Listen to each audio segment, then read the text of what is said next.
श्री ज्ञानोबा जगद्गुरु तुकाराम महाराज, शांति ब्रह्म एकनाथ महाराज, आदि गुरु श्री शंकराचार्य इत्यादि सब संतों के अलौकिक अहेतु के अकारण करना ऐसी कृपा से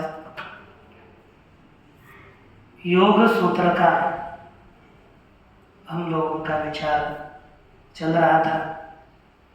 इसमें इस द्वितीय पाद में यह साधना पाद है और सभी साधनाओं का विचार इस पाद में किया जा रहा है।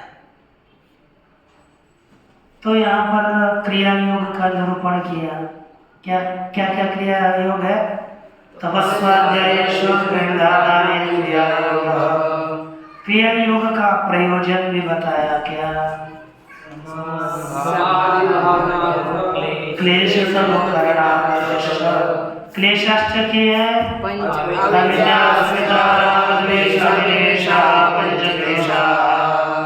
अब अविद्या च प्रसुप्ततम अविद्या च उत्तरेषां प्रसुप्ततम विच्छिन्नोदाहरणम्। ये अविद्या का कार्य बताया। अब अविद्या का स्वरूप बताया है। तत्र अविद्या स्वरूपम उच्यते। तत्र अर्थात तेषु पंचषु मध्ये अविद्यायाः स्वरूपम उच्यते।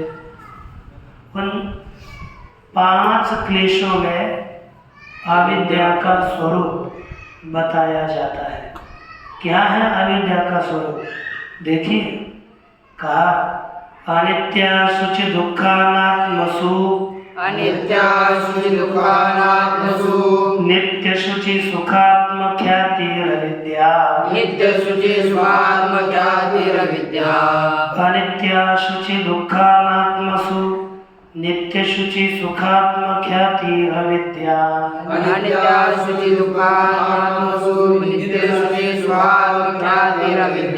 अनित्या शुचि दुःखानात्मसु नित्य शुचि सुखात्मख्यातिरविद्या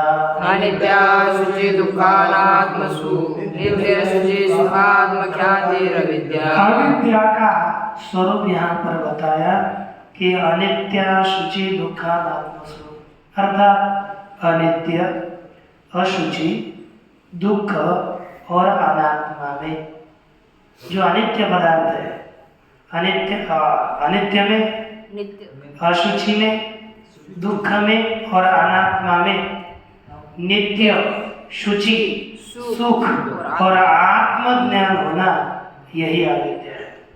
क्रमशः करेंगे तो अनित्य में नित्यत्व ज्ञान होना अविद्या है। अपवित्र में पवित्रत्व का ज्ञान होना अविद्या है। दुख रूप में सुख बुद्धि होना अविद्या है और अनात्मा में आत्म बुद्धि होना अविद्या है कि नहीं रोहित? देह कैसा है? नित्य, अनित्य, और उसमें कैसी बुद्धि चलती है? हमारा नित्य देह है, तो इसी के पालन पोषण में लगते हैं। तो अनित्य में नित्यत्व बुद्धि होना अविद्या है। देखो, अशुचि देह है और अशुचि देह होकर के भी देह के जैसा पवित्र गुण है। देखो ना, देह का संभाल करते करते करते आदमी कितने परेशान होता है। डांट खाता है लेकिन देह का ही पालन करता है। लेकिन सोकर भी देह का ही पालन करता है। ये क्या है? अशुचि में शुचित्व बुद्धि होती है। दुख रूप देह है तो उसको सुख रूप मान करके, विषय दुख रूप है कि नहीं? दुख रूप विषय है, उसको आदमी क्या मानता है? सुख रूप। ये मानना क्या चीज है? अविद्या है। तो यही अविद्या है। पुनः क्या है? अनात्मसु, अनात्मा में आत्म बुद्धि होना, यह भी अविद्या है। अनात्मा में आत्म बुद्धि करना क्या है?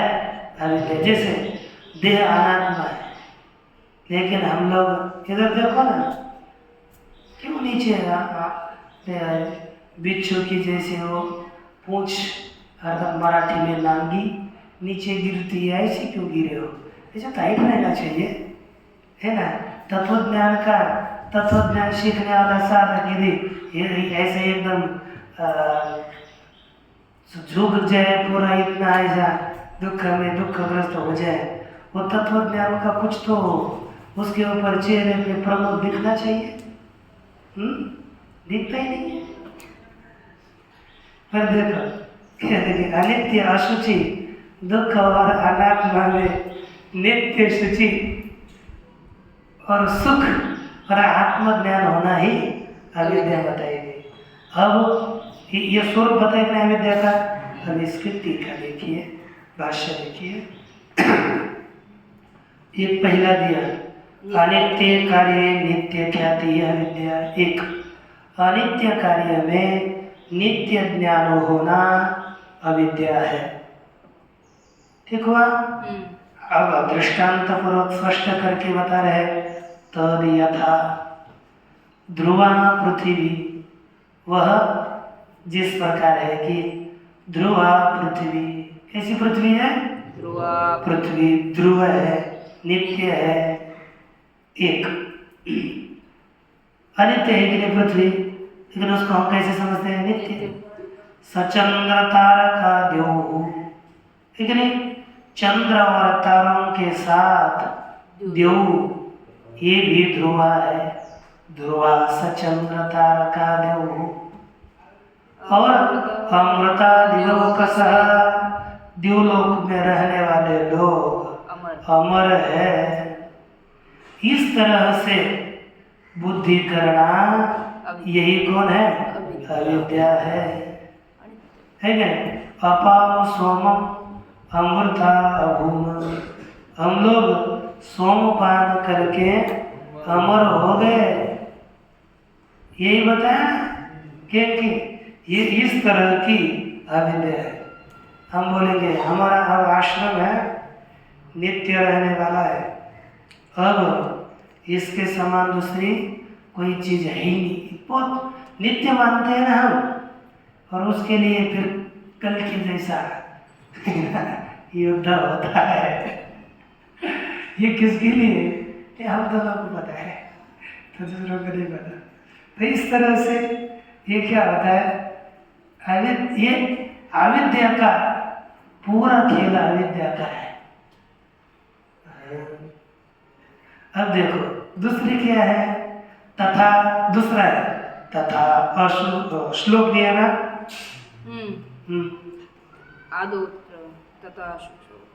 तथा शुचौ परम विभत्से काये, उसी प्रकार अशुचि, अपवित्र, परम विभत्स, अतिशय घृणास्पद शरीर में हम शुचिता मानते हैं, है कि नहीं? देखो कितना पवित्र देह है, क्या पवित्र है? हाँ, अरे जिस स्थान का हम किसी को स्पर्श नहीं करना चाहते, उस स्थान से इसकी उत्पत्ति है कि नहीं? पर जिस वस्तु के साथ हमारा स्पर्श नहीं अच्छा लगता, अर्थात जिसको स्पर्श करने के बाद पवित्र होने के लिए तुरंत स्नान ही करना पड़ता है, ऐसे अपवित्र चीज इसके उपादान कारण है।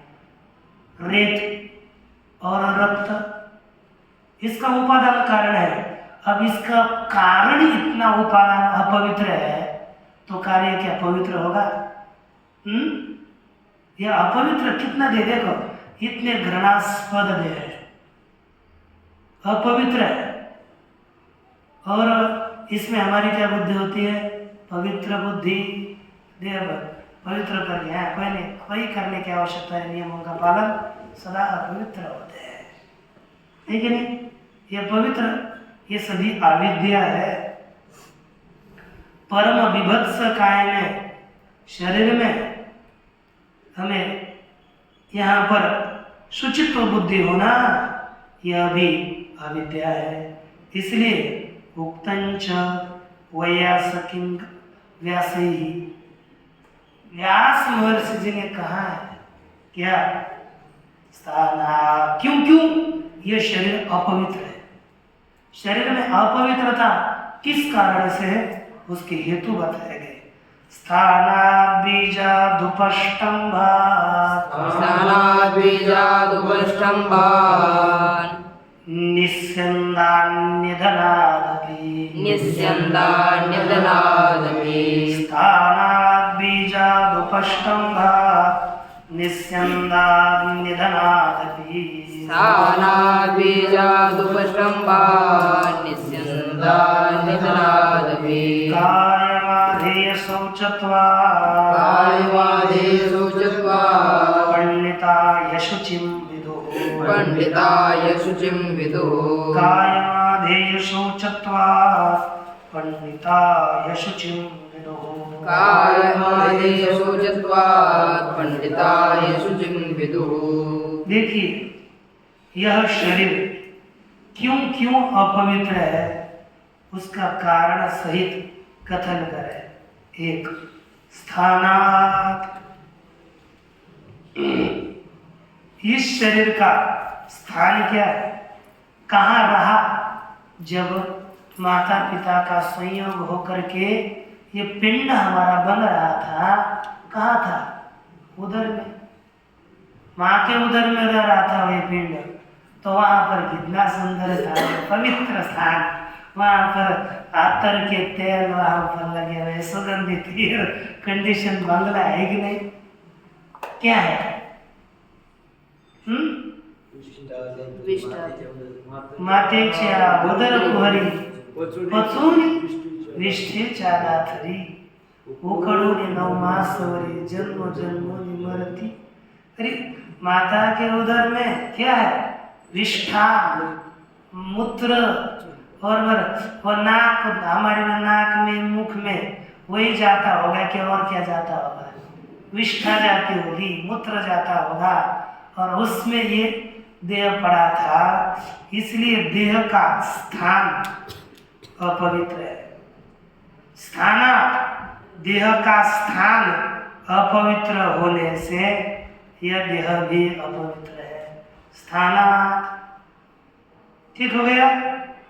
दूसरा, स्थानात बीजात, दूसरा बीज, बीज भी अपवित्र है। देखो आपको पहले ही बताया, बीज क्या है, रक्त और रेत, वीर्य और क्या, रक्त, वही उनसे बना हुआ यह देह है, वह भी तो अपवित्र है। क्या पवित्र है? नहीं ना, दोनों भी अपवित्र है। इसलिए स्थान अपवित्र एक है, इसका बीज पितृलोहित रेतसी बीजम तत्व वैशालिकार ने लिखा, माता पिता का लोहित और रेत ही बीज है, इसलिए यह शरीर अपवित्र है। ठीक। तीसरा, उपष्टंभा, क्या लिखा, उपष्टंभ, उपष्टंभ माने खाया पिया हुआ, अशीत पीताहार रसादि भाव उपष्टंभ तेन ही शरीरम संधार्यते, है कि नहीं? खाया पिया हुआ जो अन्न है उसका संगा, उसका परिणाम रूप ही अपना यह शरीर है, उसके कारण ही यह शरीर बढ़ता है। इसलिए वेद भी तो अपवित्र ही है, इसलिए यह शरीर अपवित्र है, अशुचि है। एक लिखा, देखो मनुष्य को अपवित्र क्यों बताया, एक बताया, स्त्री है ना, स्त्री को स्पर्श करके भी वस्त्र सहित मनुष्य जल स्नान करना चाहिए। बताया ना कि नारम स्पृष्ट्वा स्थिसस्नेह सवासा जलमाभिषेक, अच्छा मृत्यु के बाद का दिया है। हाँ, क्या कहते हैं, निधन, निस्यंदात, निस्यंदात अर्थात नित्य शरीर से पसीना आता है। पसीना कितना पवित्र होता है, शरीर से जो जो पदार्थ निकलते हैं, मलमूत्र आदि, वे सभी निसंग है, इससे भी शरीर अपवित्र होता है। हम लोग शंका करते हैं तो भी शरीर अपवित्र होता है, बाथरूम को जाते हैं तो भी शरीर अपवित्र होता है, केस निकालते हैं तो भी शरीर अपवित्र होता है, नाक से महाराज निकलते हैं तभी भी शरीर अपवित्र होता है, वमन होता है तभी भी शरीर अपवित्र होता है ना? पसीना आता है तब भी शरीर अपवित्र होता है। तब सभी से स्नान ही करना चाहिए पवित्र होने के लिए। इसलिए उल्टी हो गई ना, तभी स्नान ही करने से पवित्र होता है आदमी। इसलिए ये सभी निस्संद होता है इससे, तो इससे ये निस्संद होने से सब इसके अंदर से बाहर विचित्र पदार्थ पड़ते हैं, इसलिए शरीर कैसा है? अशुचि, अपवित्र। अरे यदि शरीर पवित्र होता तो अच्छे पदार्थ बाहर डाल देता ना, जैसे घाना है, तेल अच्छा डाल देता है बाहर, और अपना ये घाना है सब अच्छे पदार्थ डाले हुए को खराब करके बाहर छोड़ देता है इतना, इसलिए ये अपवित्र है, अशुचि है। आप लोगों को लगता होगा पवित्र, इतना पवित्र लगता है। अब दूसरा देखो, इसके बाद तीसरा क्या है? निधनादपि, मरने के बाद भी यह शरीर अपवित्र होता है कि नहीं? निधनंच श्रोत्रिय शरीरम अपि अपवित्रयति तत्स्पर्शे स्नान विधान। ये देखो, निधन होने से शरीर अपवित्र होता है, फिर वो विद्वान भी लोग क्यों?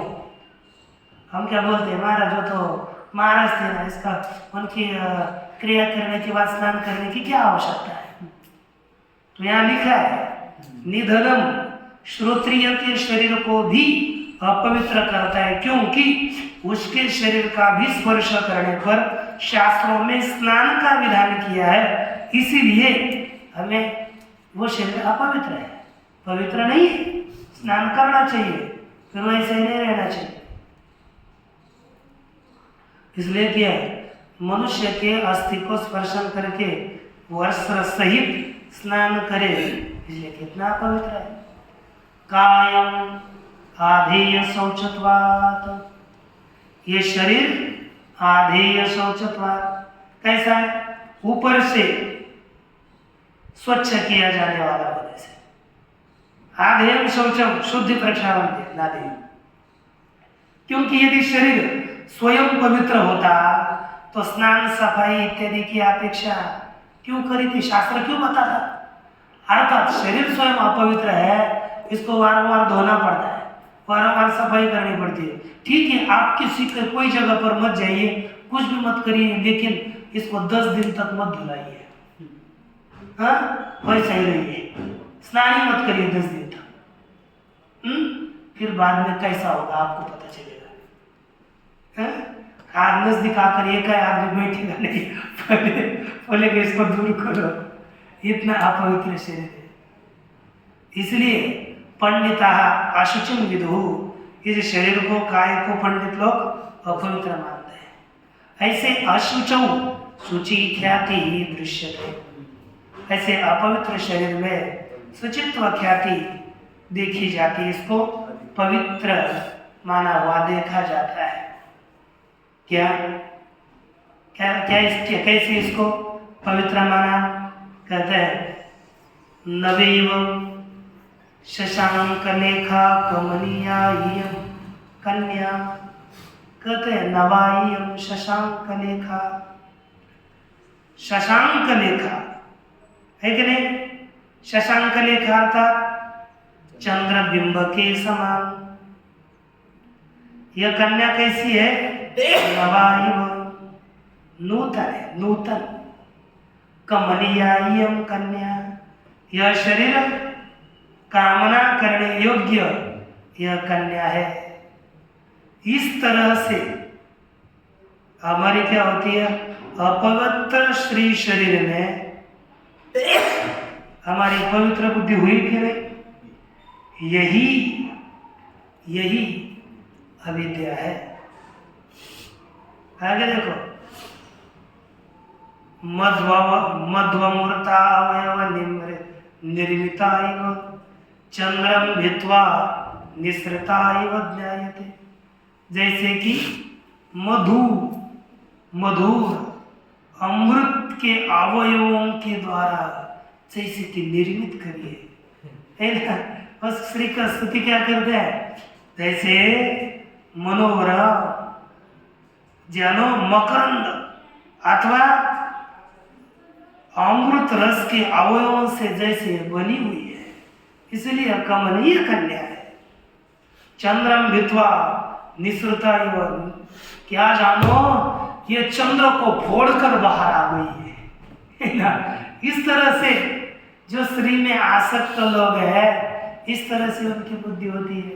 देखो, जब मनुष्य अज्ञान में ग्रस्त होता है तब वो श्री में कितना आसक्त होता है। इसका उदाहरण देखना हो तो श्री तुलसीदास जी का दिखाया जाता है। वैसे तो सब पुरुष ऐसे ही है, अभी संसार में सब वैसे ही है, एक भी नहीं।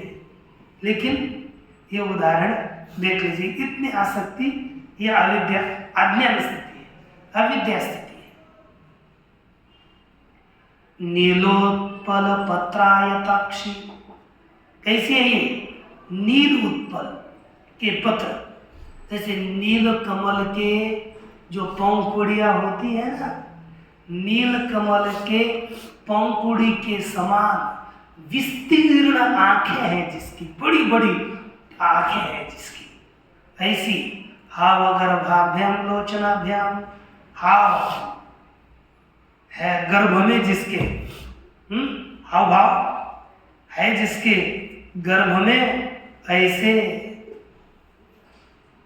नेत्रों के द्वारा जीवलोकम आश्वासयन्ति इव, सभी इस जीव लोगों को, प्राणियों को आश्वासन देती हुई है। आश्वासन यंती इव, जैसे कि आश्वासन दे रही है ना, आश्वासन देने की तरह ये लग रही है। कस्य केन अभिसंबंध, किसका, किसके साथ संबंध है? भवति चैवम अशुचौ शुचि विपर्यास प्रत्यय, किसका, किसी के साथ संबंध है? तो संबंध तो नहीं है, लेकिन इस प्रकार अशुचि में शुचि, पवित्र बुद्धि, इस प्रकार का विपर्यास करते माने विपरीत ज्ञान देखा जाता है, यही अविद्या है।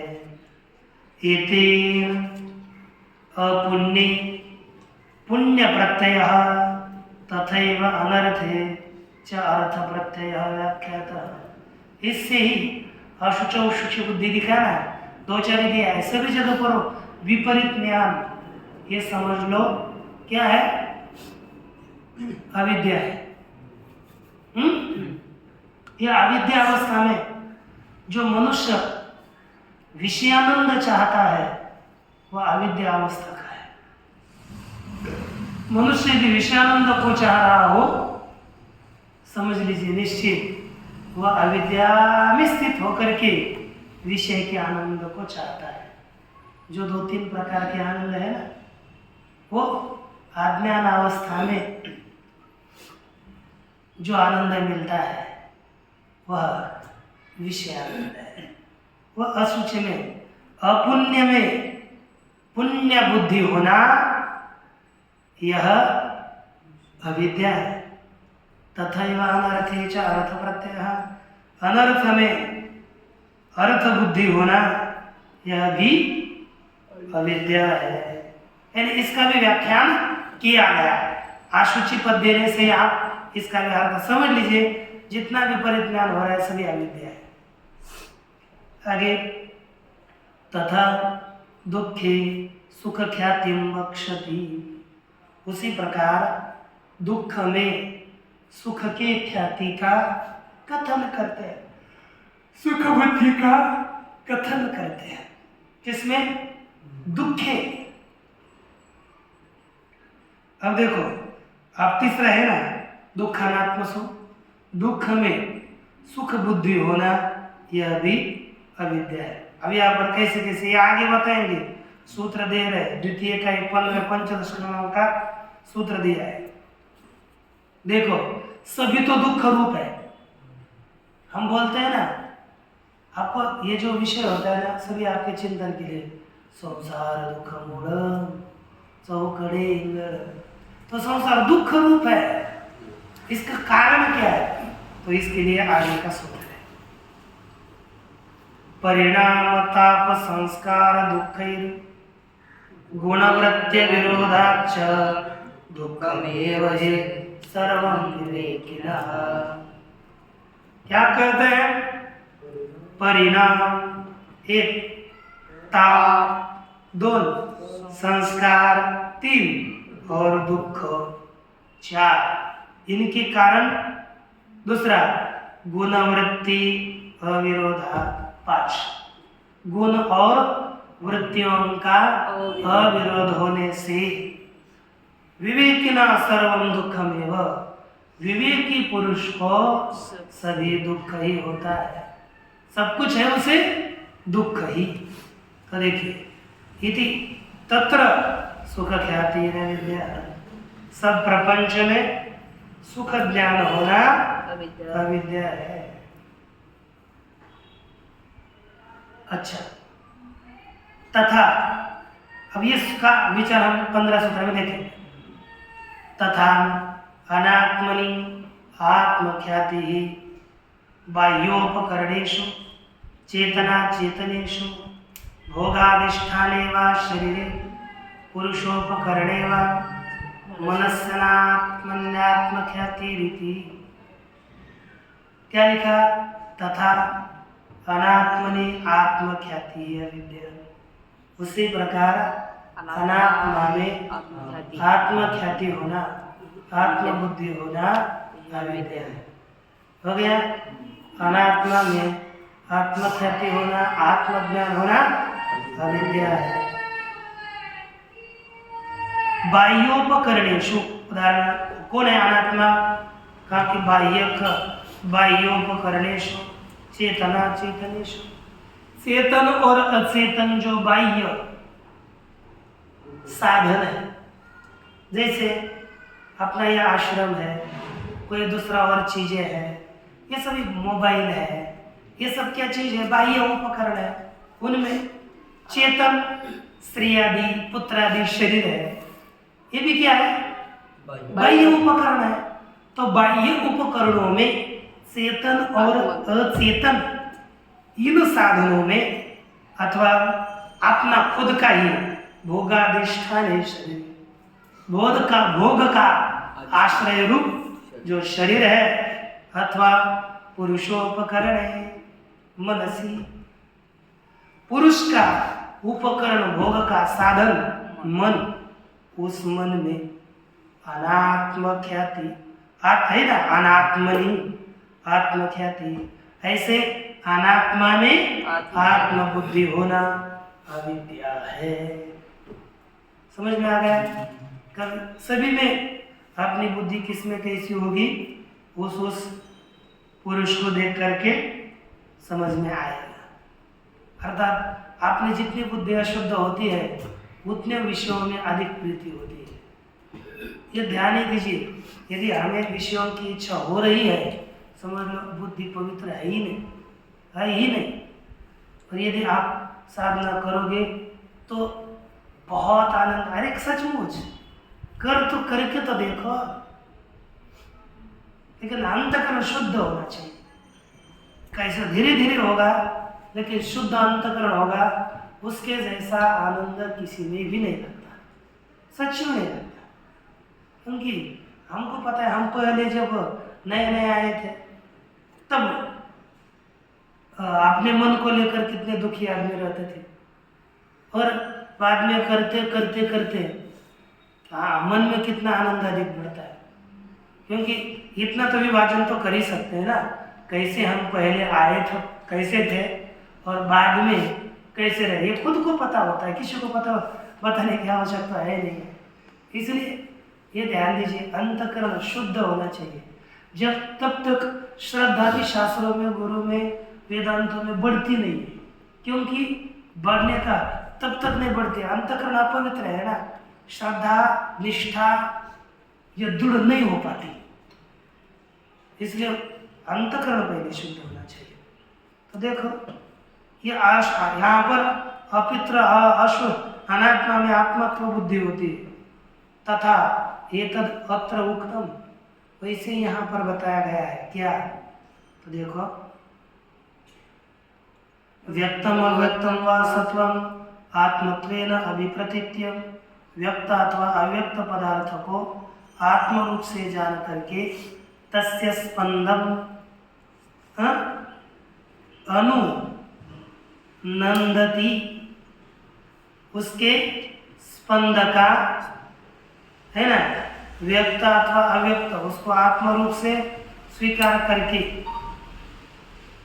उसके तस्य संपदम अनुनंदती, आत्म संपदम मनवान है ना, उस संपत्ति को अपनी संपत्ति है ऐसे मान करके उस संपत्ति के पश्चात आनंदित होता है। और वही व्यापदम अनुशोचती, व्यापदम अर्थात विपत्ति आ गई, तो विपत्ति आने के बाद वह विपत्ति तो वो अब सब विपत्ति किसके ऊपर है, शरीर के ऊपर है, विपत्ति अन्न के ऊपर है, सबके ऊपर, दूसरों के ऊपर विपत्ति है। पुत्र की विपत्ति ऊपर विपत्ति आ गई तो हमें रोता है, क्यों, वो विपत्ति अपनी है मान करके। ये लिखा कि तस्य व्यापदम अनुशोचति, आत्म व्यापदम मनवाना, उस विपत्ति को अपनी विपत्ति मानने वाला साधक शोक करता है। स सर्व अप्रतिबुद्ध, जो शोक करते हुए सभी अज्ञानी है। ऐसा चतुष्पदा भवती अविद्या, यह 4 पैरों वाली अविद्या है।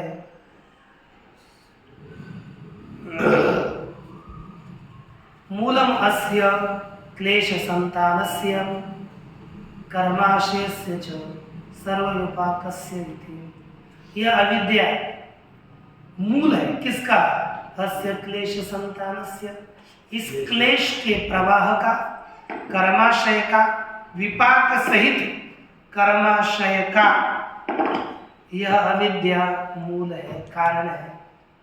तस्याश्च अमित्रागोष्पद वस्तु सतत्वम विज्ञेयम्, क्या लिखा, तस्याश्च अमित्रागोष्पद वत्, जैसे लिखा है अमित्रा गोष्पद, गोष्पद माने गाय का पैर का जो गड्ढा हो गया उसको कहते हैं गोष्पद। अब यहाँ पर अमित्र और अगोष्पद समझ लीजिए। तस्याश्च, उस अविद्या को कभी समझना चाहिए अमित्र और अगोष्पद की तरह वस्तु सतत्वम विज्ञेयम, क्या समझना चाहिए, वस्तुतः के समान भावात्मक सत्ता जाननी चाहिए, वस्तुतः सद्रूपता समझनी चाहिए। यथा नामित्रो मित्रा भाव, क्या हो गया, अमित्र माने मित्र का अभाव, न मित्र मात्रम किंतु तद विरुद्ध सपत्ना, वो केवल मित्र ही नहीं है तो उससे विरुद्ध शत्रु है। तथा अगोष्पदम न गोष्पदा भाव, उसी प्रकार अगोष्पदम अर्थात अगोष्पद का अर्थ गोष्पद का अभाव नहीं है, उसका अर्थ क्या है, न गोष्पद मात्रम किंतु देश, है ना, यहाँ पर गोष्पद मात्र नहीं है, केवल वह देश है, उसके द्वारा ताभ्याम अन्यद वस्तुअंतरम, अर्थात गोष्पद से भिन्न और मित्र से भिन्न, ये दोनों अर्थ होता है कि नहीं? वैसे ही अविद्या एवं अविद्या न प्रमाणम, अविद्या न प्रमाणम, न प्रमाण भाव, और अविद्या माने प्रमाण भी नहीं है और प्रमाण का अभाव भी नहीं है। फिर क्या है? किंतु विद्या विपरीतम ज्ञानांतरम अविद्या, विद्या से विपरीत ज्ञान ही अविद्या है, यह हमें समझना चाहिए, है कि नहीं? विस्तृत हुआ ना?